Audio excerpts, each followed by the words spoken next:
So చాలామంది ఒకవేళ surgery అయినా నొప్పి తగ్గినా మందులు వేసుకోవడం ఆపేస్తూ ఉంటారు.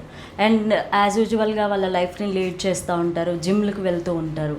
ఇలా చేయడం వల్ల ఫ్యూచర్లో ఏదైనా ప్రమాదం ఉంటుందంటారా? ఒక పేషెంట్ నడుము నొప్పితో వచ్చిన తర్వాత వాళ్ళకి పూర్తిగా నయమైన తర్వాత they can return to any activity అండి. ఇంకోటి మీరు అడిగారు జిమ్ గురించి. సో ఈ మధ్యకాలంలో most of them are fitness freaks అండి. సో జిమ్కి వెళ్ళడం అనేది చాలా రొటీన్ అండ్ కామన్ అయిపోయింది.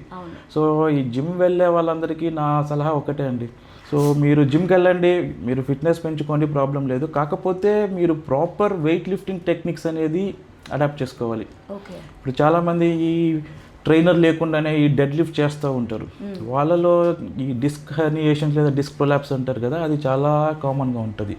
చాలామంది చేసే పొరపాటు ఏంటంటే జిమ్కి వెళ్ళి వెంటనే 6 ప్యాక్స్ లేదా వెంటనే తగ్గాలని వెయిట్స్ బాగా మోస్తూ ఉంటారు. మీ స్పైన్ అనేది న్యూట్రల్ పొజిషన్లో ఫిక్స్ చేసిన తర్వాత then you can go for weight lifting. అలా కాకుండా ముందు కొంగి వెయిట్ లిఫ్ట్ చేస్తే ఏమవుతుందంటే ఆ ప్రెషర్ అంతా మన పోస్టీరియర్ లిగమెంట్స్ మీద పడి ఆ డిస్క్ హర్నియేషన్స్ అనేది చాలా కామన్గా వస్తుంటాయి.